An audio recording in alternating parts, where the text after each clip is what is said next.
Hello and welcome to Plot Twisters. This is a podcast where we take movies and twist the plot to see if we can make them better, and if not, brainier. At the moment, we're talking about teen movies from the 90s. On this episode, Good Will Hunting from 1997. I'm Anders, and I'm wicked smart. I'm Emma, and the sad thing about a guy like you is, in 50 years, you're going to do some thinking on your own, and then who knows what terrible things will happen. The end of days. I am still wicked smart, though, yeah? Smart, so smart. So, Good Will Hunting. First top-line observation here. It's not about hunting for goodwill. well, maybe it is, How angry were you when you found that out, that it is, in fact, the name of a person, Will Hunting? It made me so upset. And I'm not joking. Is upsetting. His name is Will Hunting. Yeah. Dear Obvious. Good old Get on Will over Hunting. Here. William Hunting. Fuming. Yeah, Good Will Hunting. Yeah, it's about a guy called Will Hunting, and he's a genius, basically. He's super good at maths. So he's good. like, take how bad you and I collectively are at maths, and then flip that to a positive and times it by 10, and that's how good he is at maths. So good at math. And even math that doesn't look like math, you know what I mean? Yeah. Yeah, there's a bit where he's doing some good math, and the teacher's like, wow, look at that math. And I'm like, that's math? That's not math. He was drawing snowflakes on a chalkboard alone in a hallway, and everyone's like, whoa, he's wicked smart. And he's like, and I'm like, there isn't any numbers in there. That's not how you do math or maths. No, he's just drawing pictures.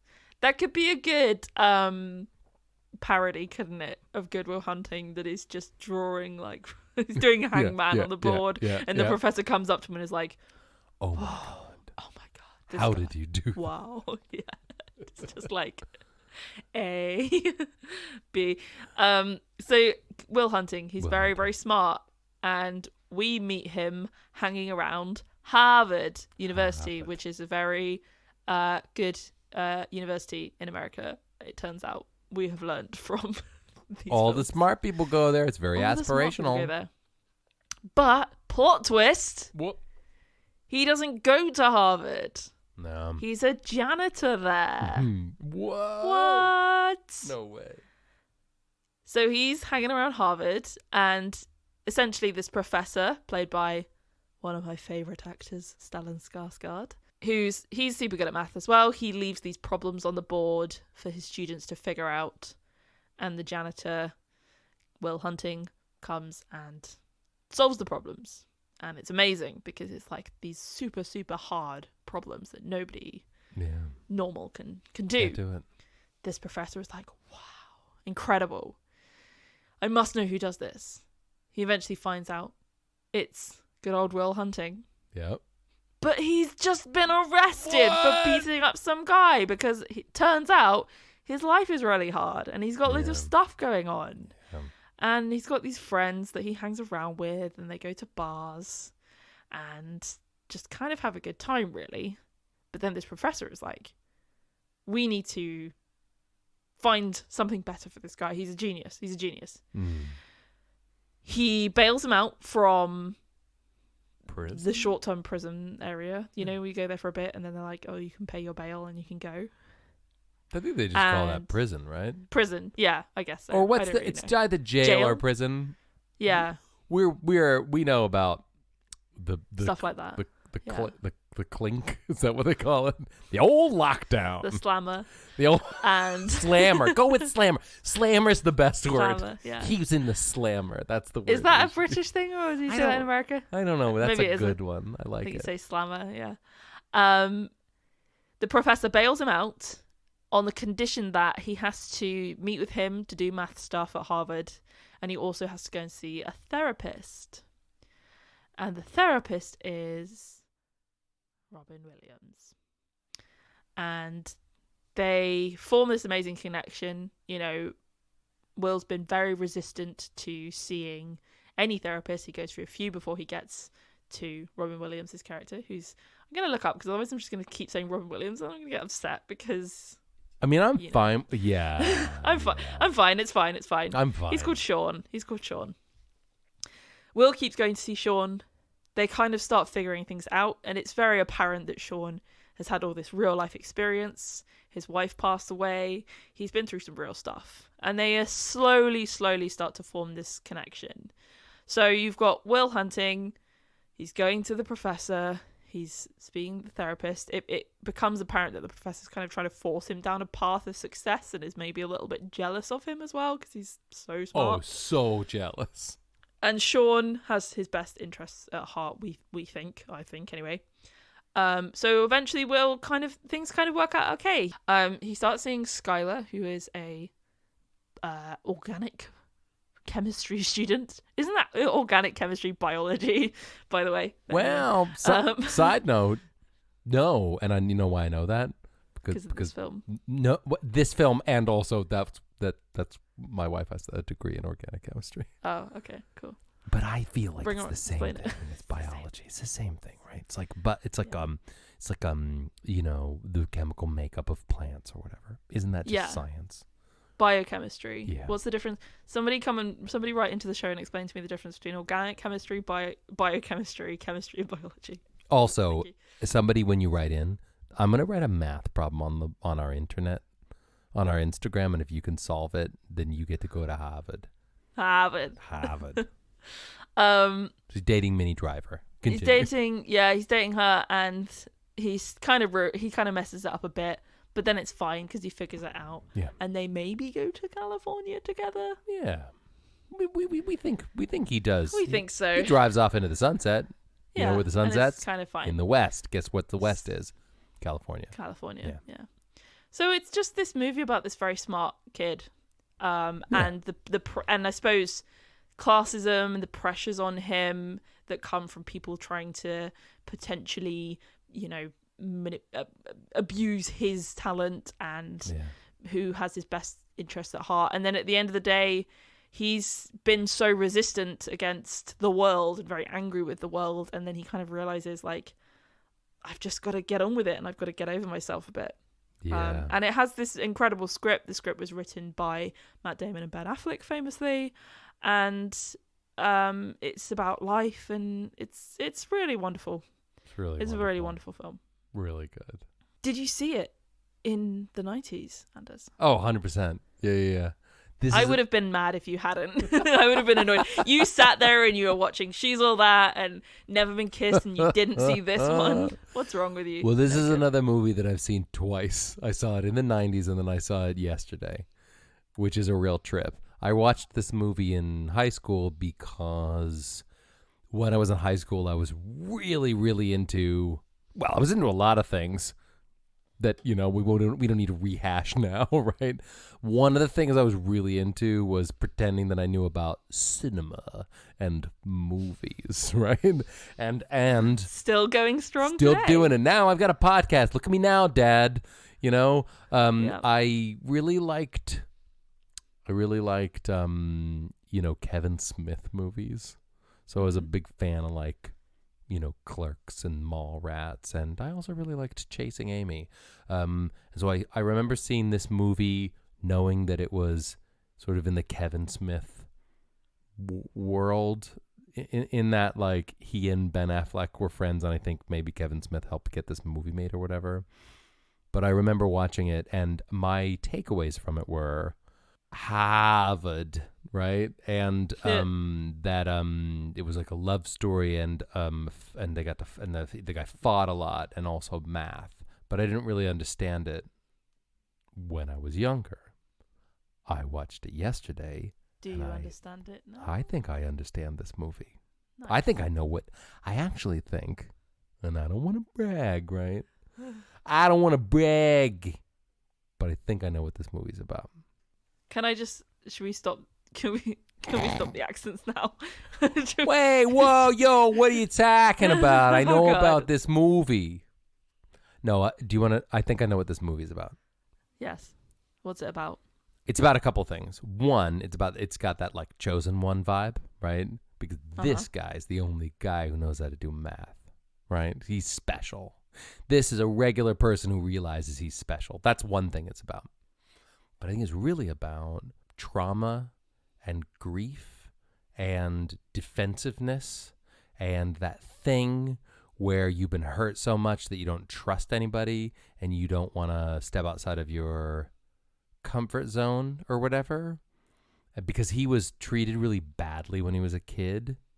And I think that this movie is about letting people in. Is that anything? You go to film school. What do you think?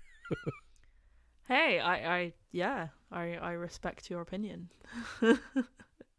Having said that,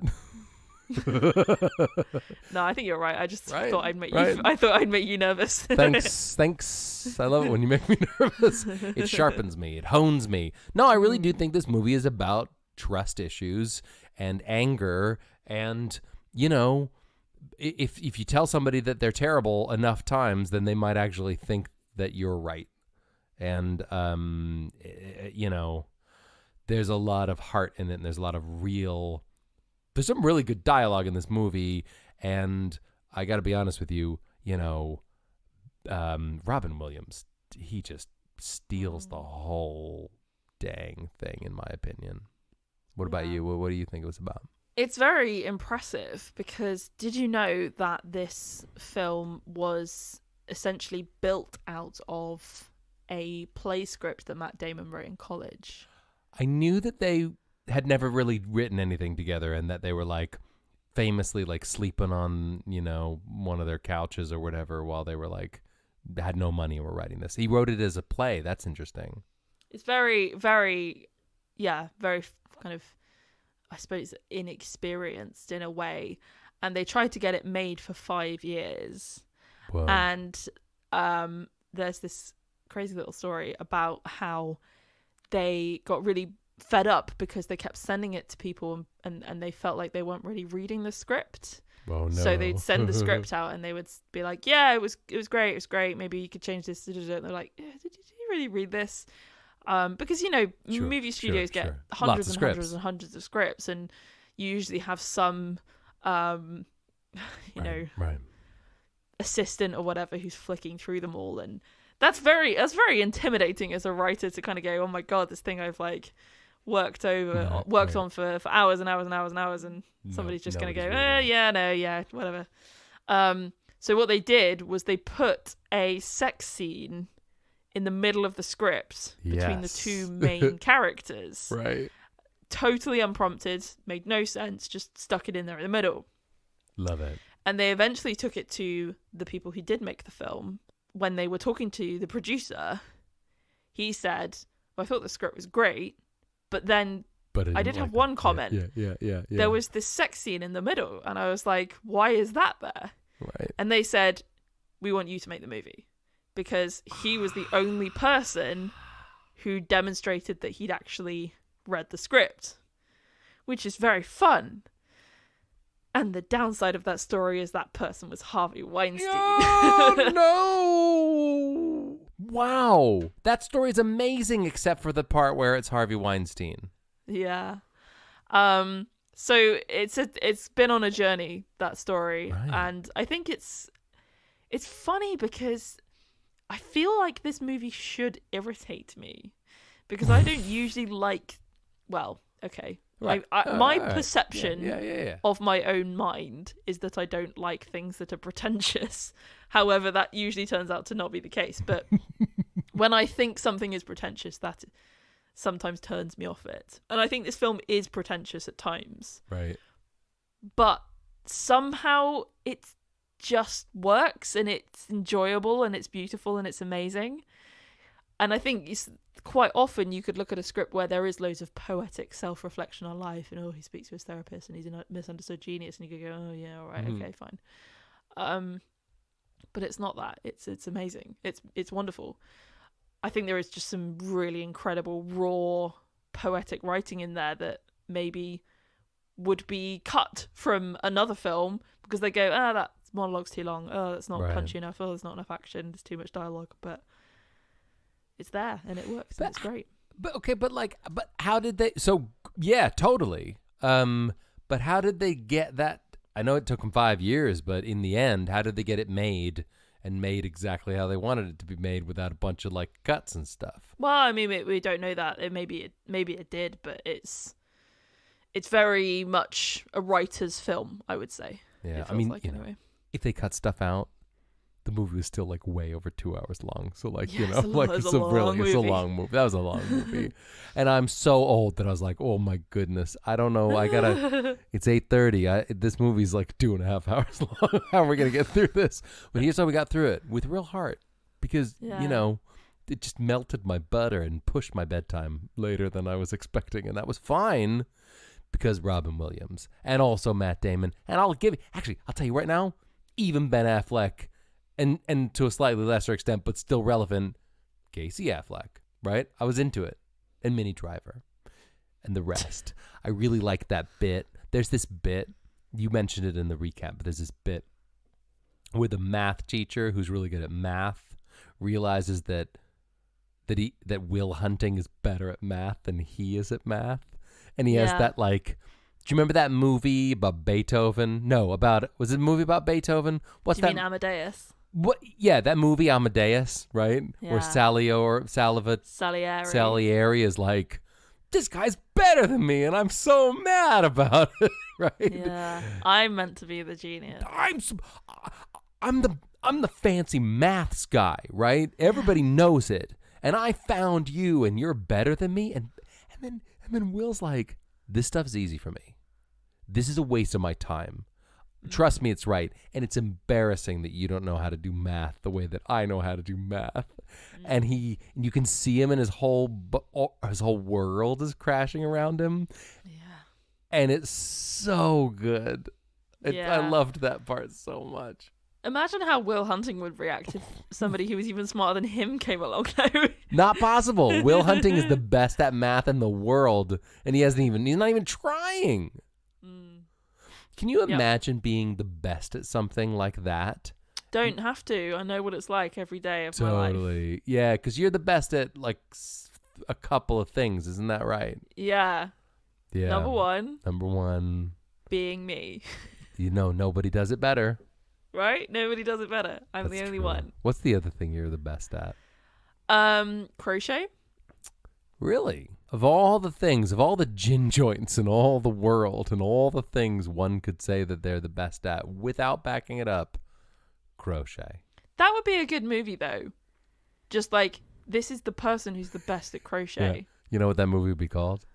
Go on. Good Wool Hunting. Back in the game. Yeah. So the strengths of this film are the characters. Yeah. And the writing, I believe. I thought the directing was very good as well. It's Gus Van Sant, who you might know from the film Milk. Yes. Good film. All he also right. did all of the Red Hot Chili Peppers videos. Go up a dip a up. Why not? Right? Why not? I mean, the Red Hot Chili Peppers were popular and are still, so fine. He also did Finding Forrester as well, which I think You're the man now, dog. That was from the trailer. Finding Forrester was very much the B version of Good Will Hunting. Yes. No offense, Sean, rest in peace, Connery, or as some people call him, Sean Connery. I don't, because I'm not a bad person, but, rest in peace nonetheless. It's a very kind of reflective film, I suppose. I think probably most famous part of this film is the speech on the bench, where Sean kind of starts to point out Will's flaw, which is that he hasn't really lived. No. And he's going around thinking that he knows everything. But what he knows are facts and numbers and things he's read in books. That's not really the same as experiencing life and appreciating life. Yeah. So it's a bad attitude that he's got. And I think it's such a great way to point that out, because I think we as viewers before that potentially are going, oh, this guy's amazing. This is incredible. Right. Cool. Right. I'd love to be like him. I'd love to be smart like him. I'd love to be good at maths like him. Yeah. And then we meet this character, Sean, who we know has lost his wife, and maybe we're kind of meant to look down on him a little bit. We know that he's kind of painted to us as somebody who's gone through some struggles, and the professor, Stellan Skarsgård's professor, does look down on him a little bit and sees him as a bit of a kind of someone who could have done better with their life. I didn't really get that, but like I get it, but I didn't really follow that whole thing. Like, oh, I'm a professor. You're only a fancy psychiatrist. We're both, dusty old dudes with sweaters and offices. Yeah. Sorry, remind me how you're better than me, right? Yeah. Well, that's what they're like, though, isn't it? The academics. Ugh, right. But I Once think you that's get tenure, it goes right to your head. also, Am I right? Right. I think that's meant to guide us towards that when we get to that scene, being transformed a little bit along with Will. We start to see Sean's perspective. We start to understand his perspective, and we kind of go, "Oh yeah, he is right. Who is this guy? Yeah. This guy's a douche." Right, exactly. Oh, you read a book about math, and now you know about math. Like, I will say, that was that thing. It felt very much like that thing where it's like, "Oh, you got book smarts, but I've got street smarts." Just like you and me. Just like you and me, right? I've got book smarts, right? Yeah. Because I've read all the books.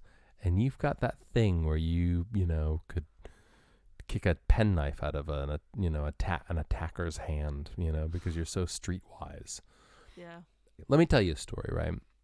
Okay. Years ago, I don't want to brag, but I've got a few stamps in the old passport, right? You've sent a lot of postcards. I buy postcards, but I rarely send them, right? Because I don't have follow through. Thank you for exposing that. That is a big flaw of my own thing. If Sean asked me, you ever been to the Sistine Chapel, right? I go, yeah, big deal. I've been there. I've been there before, a couple times, twice actually. And I have looked up and I have gazed upon that thing where Jesus is pointing his finger to that other guy and the touching fingers, and it's very emotional, right? That's the official name of the painting. That's what they called it. Jesus touching fingers. Touching fingers. Right? Yeah, that's what it's called, okay? Ask anyone. The art critics won't tell you that, but the locals will say, you want to see the fingers? Want to see the thing with the two fingers touching together? It's right over there. It's in the Sistine Chapel, okay? And I've been there, and I've gazed upon that, Da Vinci's work, okay? 2 minutes, 5 tops. After that, I thought, where's the gift shop? We got to get out of here, right? Do you know why? Because I wasn't wicked smart when I saw it when I was 19 or whatever. All I thought was, I'm in Italy. Let's go do some cool stuff, but I may as well look at some art. My point is, experience doesn't make you smart. Books don't make you smart either. None of us are smart. Nobody's perfect, right? Nobody makes you smart. That's it. But I look back on that day and I think, like Will Hunting, as a young man, I was naive to the things around me and thought I was brilliant when I maybe wasn't.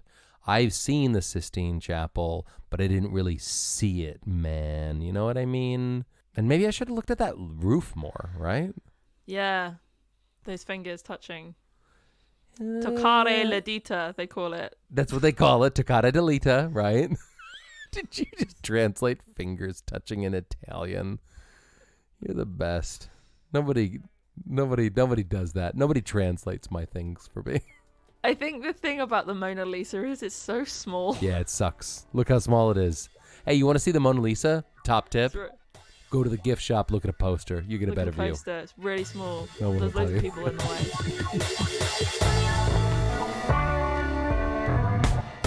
Hey, I know you're probably driving right now, because that's what people do when they're listening to podcasts. But you know what would be really good is if maybe later, once you get home or to work or wherever it is you're going, you take your phone out, hop on over to Apple Podcasts and give our podcast a little review.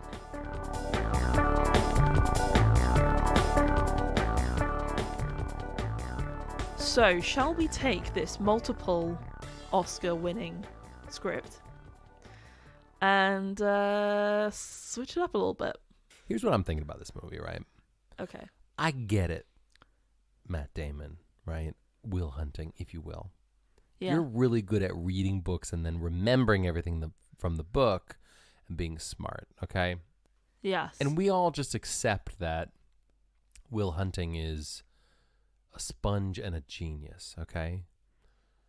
But the thing is, I don't know if that's a thing that happens That feels a little bit unrealistic, okay? And I'm going to use the word unrealistic and then pitch to you something that's even more unrealistic, okay? So just bear with. Okay? All right. Okay, I'm ready. I'm wondering if there's a thing that is happening in Will Hunting's life, maybe something at his house, some sort of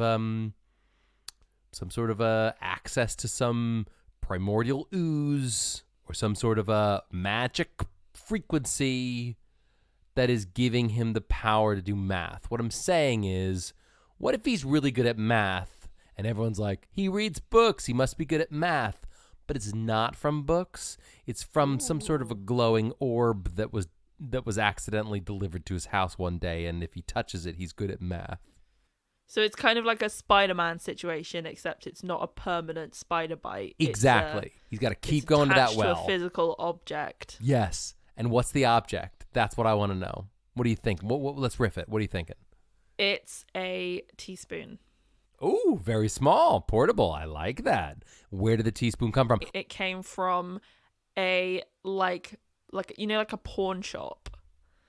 You know, where you go and sell your objects. So he buys the spoon from a pawn shop. Because pawn shops are always good for mystical, enchanted, they are bewitched objects, because people like put all their old stuff there and then with the intention to get it back when they're in a tough spot. Yeah. So it's like they hawk it. Wizard. Sure. Who was very quirky, like a Mad Hatter situation, very quirky, bewitched lots of objects, daily objects. What if it's one of those things? Do you remember in the Marvel movies with Doctor Strange, right? And he has this collection of all these fancy things that are magic, right? Yes. What if he had a magic spoon that makes you smart? Okay. Are we going to tie Good Will Hunting into the Marvel Cinematic Universe? Oh, Emma, I think we just did. Ooh. Okay. And they've got enough room. There's enough room for us to pitch our little movie just in the corner happening, right?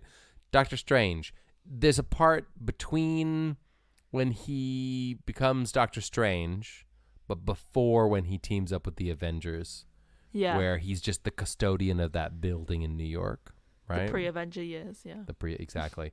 And maybe there's this downtime where actually they're a little bit short for cash. And I don't need to tell you this, but rent in New York is crazy expensive, right?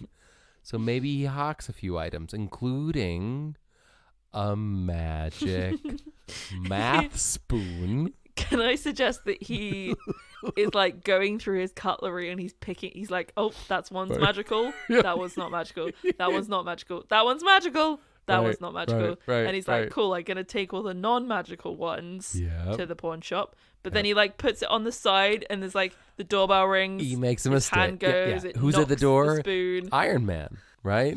Just coming over for a cup of tea, right? Robert Downey Jr. is available for a cameo in this one. It's fine. It's fine. He's there, right? And it's fun. This is so fun because it seems like a mundane thing, sorting through my cutlery. But you know Benedict Cumberbatch. But you know Bender. Yeah.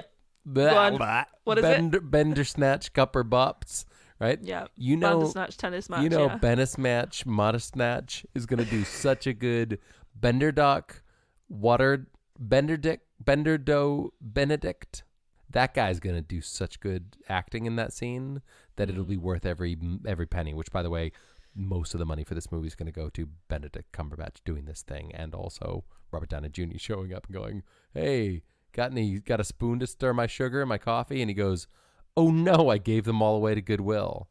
Oh no, I sold them. Oh no, I sold them all." Wait. Yeah. He gave them to Goodwill. Goodwill Hunting, and he buys them in a Goodwill. It's better than a pawn shop. He gives them to a charity shop. He gives called them to a charity shop. Yep. I'm sure people have made that joke before, but actually, forget those people. We made that joke. Goodwill Hunting. He gives all the silverware away, and Will Hunting, who's, he's living in a small apartment. He doesn't have a lot of money. Yeah. He doesn't need a spoon. He goes and buys all this cutlery. He's stirring his coffee, right? He's stirring his coffee, and all of a sudden he takes a sip and he goes, "I feel wicked smart today. Oh, some of this coffee, I feel wicked smart." And that's where his science mind comes from. That's where his math brain comes from. It's from the magic silver math spoon. And he realizes that if he doesn't have coffee, and maybe there's a thing. I was going to say he's very he's very caffeine addicted. Totally. Because he has to have. That's why the powers continue, is because he has such a bad caffeine habit that he's always stirring his coffee. Okay, not to be too meta here, but we are verging into the territory of a bit of the Queen's Gambit, right? Where there's someone who is gifted who thinks that they need enhancements in order to be, whatever. But in this case, I want to make this clear. Will Hunting is bad at math, okay? Fact. Without his silver spoon, he can't even add 3 numbers together, okay? But when he stirs that spoon, he takes a sip, all of a sudden, he's like Aristotle and that guy from this movie mixed together. He's the super math guy. But all we need to do now is we got the premise, we know what's happening. How do we roll this all into the coup de grace, right? Yeah. Well, the good news is that it's all consistent because, of course, Stellan Skarsgård also plays a professor in the Marvel Cinematic Universe. Great. Wait, really? Yeah, he's in the Thor movies. Oh, the guy with the hammer. Don't you remember? And right. Yeah, Thor. Thor, the guy with the hammer. That's where I know him from. He hangs out with what's her name? And she's in that. Natalie Portman. Natalie Portman, but also the other what's her name who's in WandaVision as the I know how to do stuff. Kat Dennings. Yeah. So he is a professor in I think maybe Harvard. I don't know. I can't remember. It's a good university in the Thor universe. Same guy. And they all cross over, so it works. How about this? I have a good idea. All okay. Right. So slotting this into the Marvel universe, Stellan Skarsgård is I think in his 40s, 50s when he's in the Thor movies.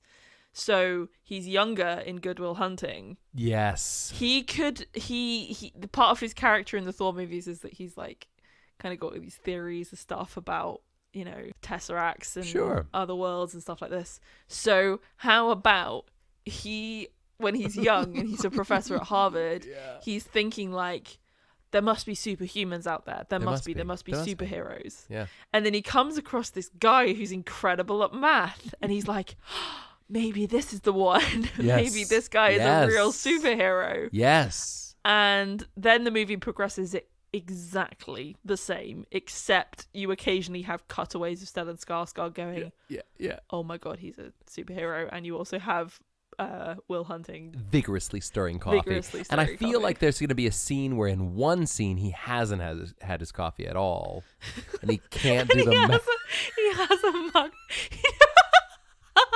Right? He goes into the meeting and they're like, are you ready to do some maths, Will? And he goes, not before I've had my coffee. Yeah. And he tries it and he goes, what's the thing with the line, the horizontal line with the dot on the top and the dot on the bottom? They go, Will, are you for real? You're one of the best math guys in the world, right? No, I know what it's called. And clink, he's just sort of clink, clink, clink, clink, clink, clink, clink, clink, clink, clink, clink, clink. And he goes, actually, x over 3 to the power of 2 times by 45 underscore. Yeah. See, now I like this timeline, right? Will Hunting becomes great at math because of a spoon that he buys at the Goodwill, which was donated there accidentally by Dr. Strange. Yes. And his professor. But it's never found. That part's never found out. No. We know that as the audience, but they don't know that part. Could it be revealed in sort of like a post-credit cutaway thing? Yeah, right? yeah. And Dr. Strange is carrying a bunch of boxes. That's what we see in the post-credits cutaway from a different movie. Totally different movie. Unrelated. Dr. Strange, bunch of boxes, donating to Goodwill. Yeah. One of them's filled with spoons. Spoons, yeah.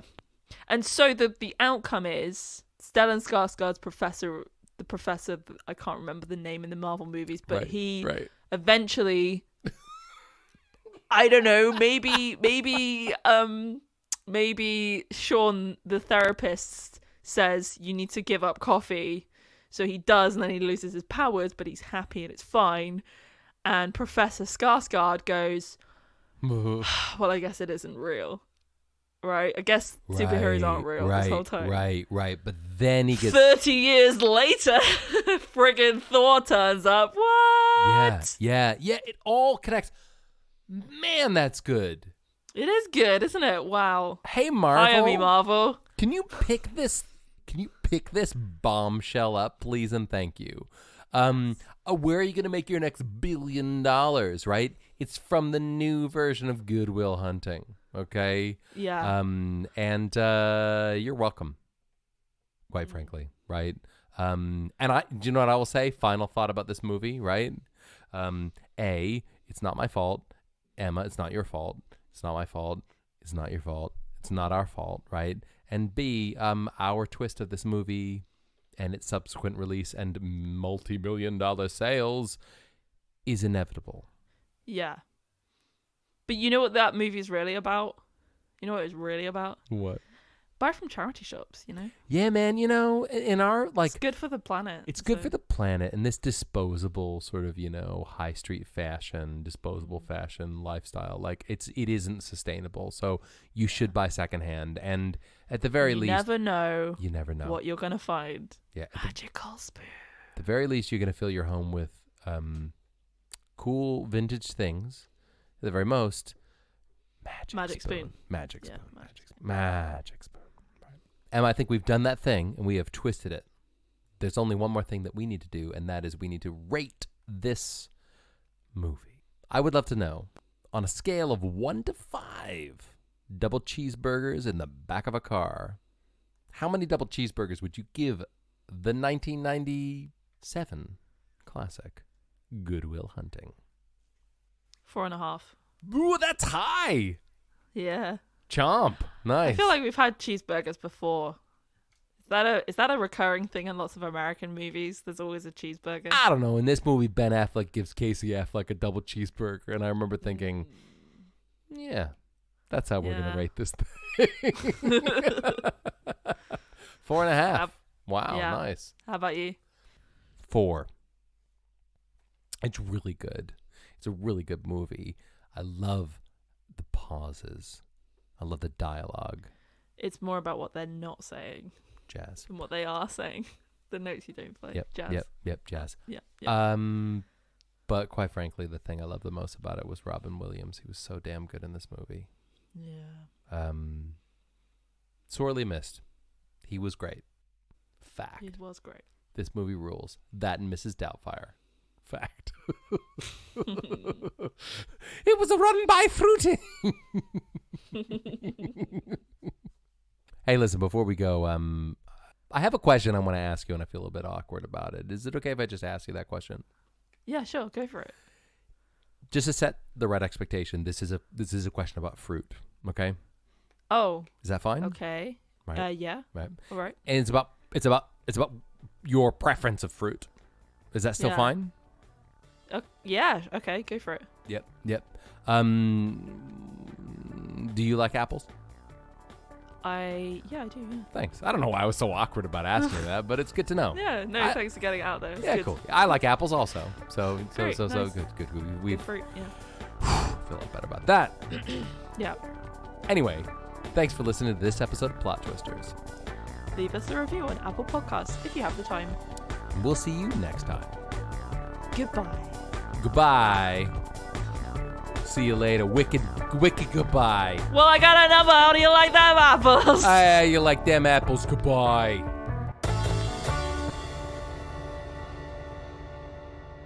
Take that. Yeah, go Pats. Boston.